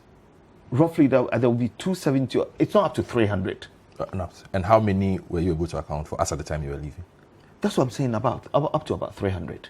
So you confiscated about 300? And Yes. all the 300 were... Yes, within that, you see, some there were of no them... missing excavators? No, to the best of my Your knowledge, no. In To your the best estimation? of my knowledge, no. You understand? I know that some were released to district assemblies to do clearing here and there and all that. But to the best of my knowledge, Would you no. be surprised if I told you that the current minister, during his vetting, was asked this question and he said that the could only account for 161 out of those that had been confiscated? That's why I'm saying that there was about up to 200, okay, 300, okay. So between that, But if you have 300 and he can only count 161 at the time of his vetting, that's half. I don't think Listen, you're listening to me. See, I I mentioned Minister Tremi at his press release, okay. When I step aside, I did not involve myself in it. In the process. Okay, so within that time, there could be a court order to release some. There can be processes. You get my point. But for me, what I do know, and I can go into my phone, pull up around September 2019, the report, it's on my phone. 9th of September, I can pull it now, and then you can actually show it. The report that I did was about 270 or 290, thereabout. Then what I can also put out is that in February 24, 2021's Parliament House of Records, the sitting minister said that they had confiscated, as he was aware, from information he had from your committee, 209 confiscated. Which minister? Oh, Honorable Jinapo. And I mentioned Tremi. I know. I get what you're saying. Yeah, so I Hold on. stated Tremi. The information he And is then I quoting, said at the Mr. time- Chairman doesn't keep personal information. He says the information comes from official- the interministerial committee's Handed database. over is what he's quoting from. No. You see, Tremi, okay? In It's a between person. that- We're Pardon? talking about institutional memory. Yes, institutional memory. So then you have to go and find out where the rest are. And I understand. I'm saying that you the said, I'm not blaming you for anything. I'm just putting on record that when you were leaving, you said you could account for 300 plus. Up to between 300. 270 None were and- missing in your estimation. Yes. Yes. And I'm also saying that according to the minister at the time, in 2021, when he addressed this matter, he was asked in Parliament. Okay. Suhin was at that desk that Okay. day when they asked that question. He said the information he had picked Yes. from the interministerial committee's database Yeah. was that they confiscated 200 because he also did not support the 500 missing. Okay, so on the basis of that, I am also saying that 209? On the basis of that, I am also saying that Minister Tremi reported about 270 or 290, and then I was privy to it, and I mentioned 9th of September. I have it here. I can open it for you. So between that time, Minister Tremi's time and Abu Jinapo coming in, there was about 1.5 years, and I've given you the possible reasons why some excavators can be but half released. also went missing. That you cannot substantiate. According to their report, they confiscated 209 and they are able to account for 161 excavators. You can do the math. Okay, so, and I'm saying that if it's confiscated, some could be released through court order and all those things. And I've been consistent. I have been consistent. Oh, certainly. I'm not holding. Okay, so we'll take a break then. Suhini, you come in and then before the break. Oh, the time is yours. Okay. Dr. Norman has wrapped up. I just don't want you to interrupt me. No. So you go on. Along the line. But yes. Let's move forward. Okay. How do we win? We are losing. Okay. Charles won't agree, but we are losing. In fact, they have admitted it in so many ways. But, for political expediency, they may not use the word or the phrase that you are proposing, that we are losing. But in so many ways, they have done that. I mean, I just was listening to you go on with the missing excavators. What we are not told is the version of Professor Frimpong Boateng. I mean, he was very categorical about the missing excavators and giving assurances of how they were going to be retrieved. And he was the leader, right? The chairman of the Interministerial Task Force. Is that the case? Yes. So, I mean, you can quote Shreme to heaven and back. You can quote Abu Jinapor to heaven and back. But you cannot, pretend not to know what Professor Frimpong Boateng also said, as if, he was not involved in that fight. And when you listen to Charles, I mean, clearly, the admission of the loss is in many of the submissions that he made. For example, he talks about galamsey, and he says that it was supposed to ensure transparency, and then he admits that he hasn't seen those transparency, and then he says he wants his party to win the next government and the next election, and that his challenge is with how to provide answers to people when asked about the blueprint that was developed. It tells you that... I did not say that's my challenge. I said I want these. He didn't say it so explicitly, but you see, that's what I'm saying. That's what I'm saying. That I mean, unless you are communicating, unless you think that we are yo-yos, we are. So let me communicate better so then. We didn't get the point. That so you talked about galamsey. You said it was to ensure transparency, and you have not seen it. You said that. Yes, you understand? exactly. So, and then it leads to how you want your party to win with by ticking those boxes that you develop, that you still find difficult to defend somehow because the boxes have to be ticked. That's why you are saying. But let me move on from that. Now, no, I don't want to. See, you're struggling to understand. Maybe it's okay. And maybe.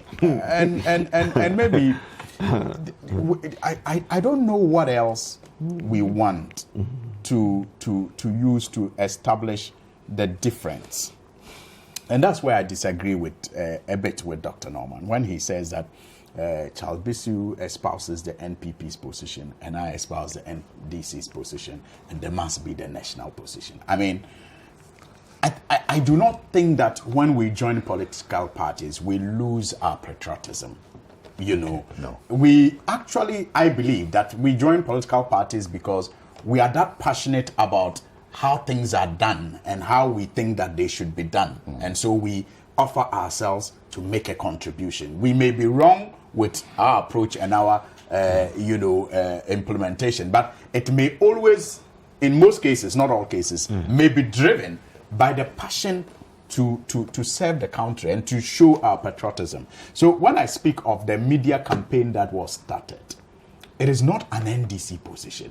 It is just a patriotic Ghanaian observing how, for example, Citi FM began that fight.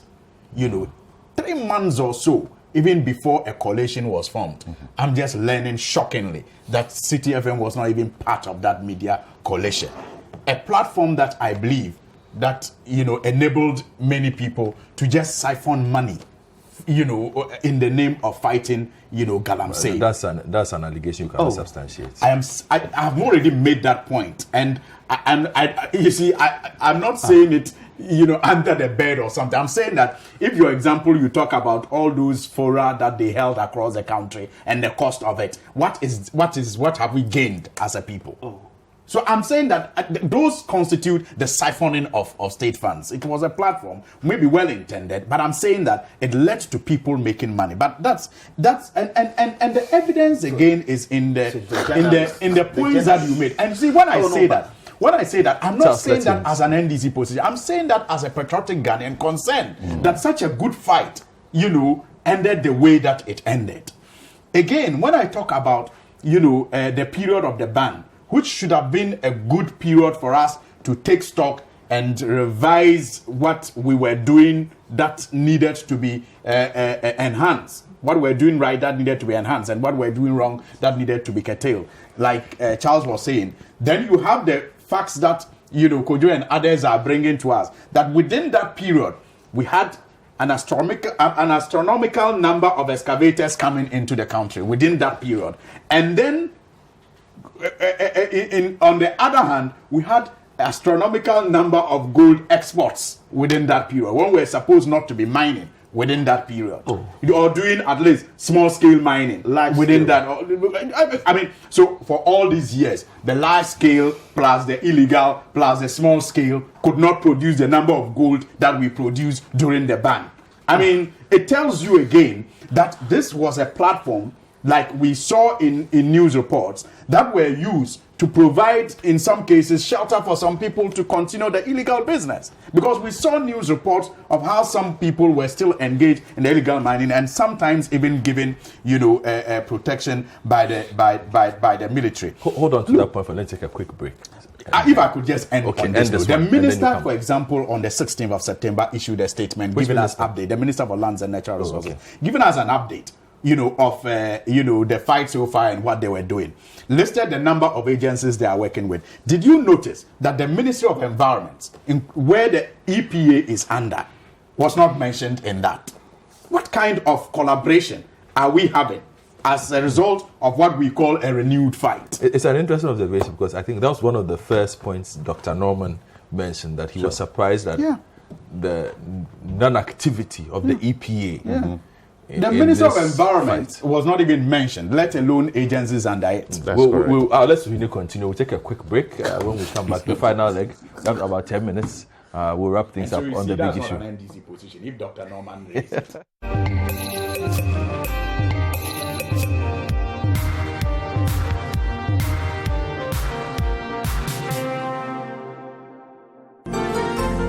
Jeanette Services presents the 2022 edition of Women in Worship, themed The Holy Spirit Experience. Come Sunday, September 25th, all roads lead to Royal House Chapel International, Kaneshi Roundabout, for a Holy Spirit encounter. Gates open at 4 p.m. sharp to lead us to the throne room of worship. All the way from Jamaica, Chevelle Franklin; from Nigeria, Judy K; from Congo, Deborah Lukali; and from Ghana, PSA Esther, Jude Lamote, and Celestine Donkor. Tickets are selling at 70 Ghana Cedis single, 120 double, and 150 VIP. Visit Airport Shell, Bachana Total, Community 11, 1 and 2 Shell, Royal House Chapel, or log on to www.egotickets.com or dial *737 *606 # or download My GH Pay. Sign up, select Pay Merchants, and search for Women in Worship. For ticket reservation, kindly call 024-8810-396. This event is brought to you by Official Media Partners. For further information, call 055-7747-977. Women in Worship. Daughter, you still have a voice. That's why we say, oh, say yeah.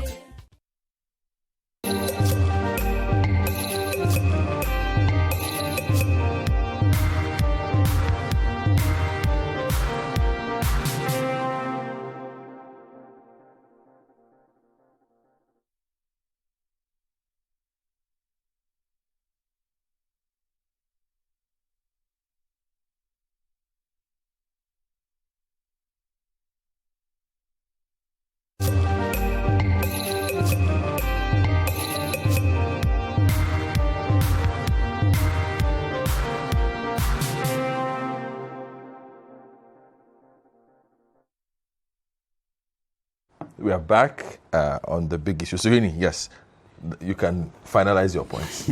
So you see, I the point I'm making is that there are still a lot of T's that are not crossed, and it is better that we admit that over the years we have failed in the fight against galamsey. And I think that it is as a result of the knee-jerk reaction that we have always used. Anytime, issues of galamsey are reported in the news, people do not take their time to look at how to deal with it in a long-lasting manner. It becomes a political ping-pong. So it becomes a political, agenda, so to speak. So make your opponents look bad and present yourself as if the one that has come with a magic wand to solve the whole problem. Let's look at, for example, the role of the institutions. And that is why I ended with the Environment Ministry not being mentioned in the latest press release of the Minister for Lands and Natural Resources. But they led, and the fact that they led in the first fight, yes. And that is why, again, even around this platform, they are quoting ministers and leaving out the Minister of Environment, who was actually the chairman of the Interministerial Committee in the first fight. Now you are having the fight, and a new Minister of Environment doesn't seem to have any role to play. Yet Environmental Protection Agency is a key agency when it comes to this whole mining business. And yet you don't have them featuring in the roles that, or in the updates that the minister is giving us as far as this fight is concerned. You have the Minerals Commission, for example, that repeatedly has complained about lack of logistics. And yet it is the institution mandated to even have officers in almost every district of this country, officers who are supposed to be monitoring these licenses that are issued to ensure that people with the licenses that they have are actually working, at their concessions based on the type of license that they have. They do not have the requisite staff. They do not have the logistics to carry out this mandate of theirs. And yet, what we are interested in all the time is the bliss of having media cover our grand meetings in fanciful hotels and fanciful, conference rooms to show that we are actually engaged in the fight. Speak to the military men who are on the field, and they tell you the complicity of people in authority and how sometimes they are even told to stay away from certain areas. They are given days to go to certain areas. Talk to them.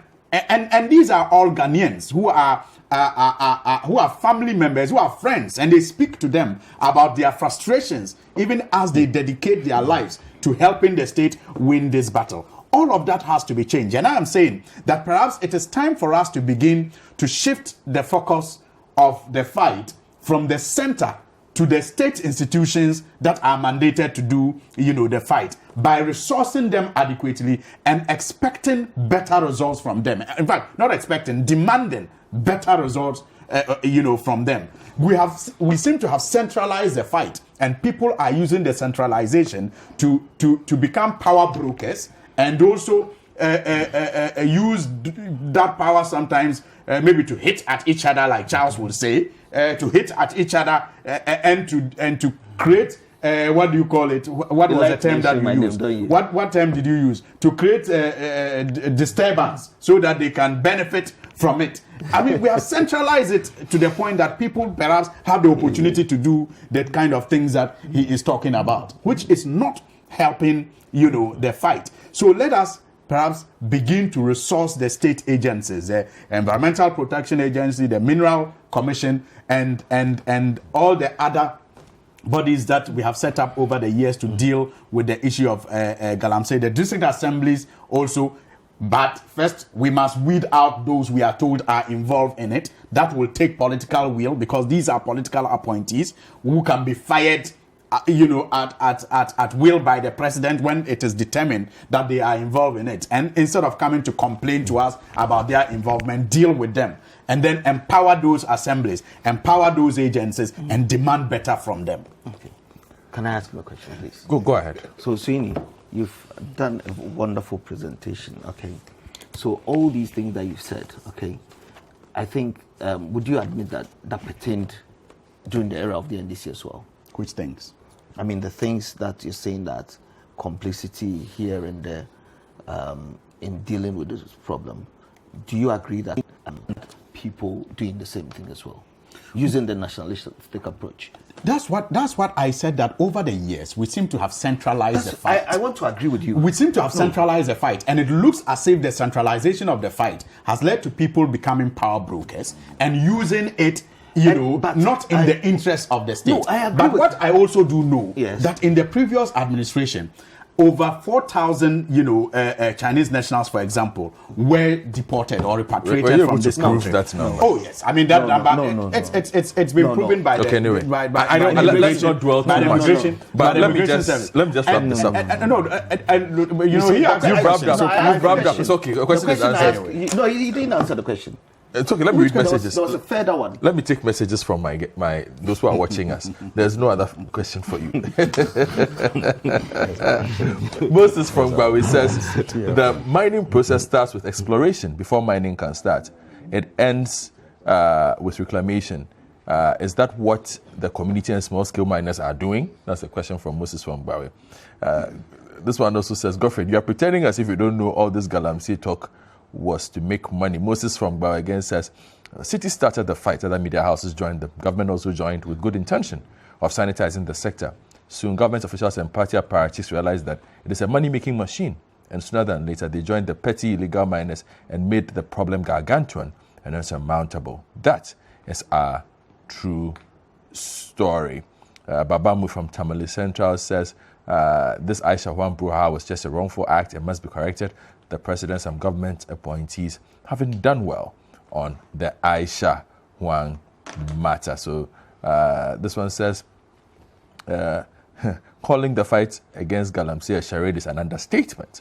This is Nayao Asare from Kwapeng. He says the hope for the next generation is in shambles. Albert from Swedro says those who are supposed to protect the public purse are the ones tearing apart the purse. There's no commitment, there's no compassion. Anger and hunger will push us into a deep pit. This one says, Edward Medina says, very soon this galamsey thing will be like how rebels have taken over Nigerian oil wells. We need to watch out. J.S. Amable from Dansoman says, how come when drug pushers are caught and sent to court, prosecutors present the drugs they are caught with, let's say Indian hemp, as the exhibits, or galamsey, nothing like gold or diamond is presented as exhibits to the court? Is it that they never catch the galamseyers with gold? Thieves catching thieves is how he ends his message. Our politicians are disappointing us. We have elected them to enact and implement policy. They only come to sing hymns of lamentations. Kweku from La Paz.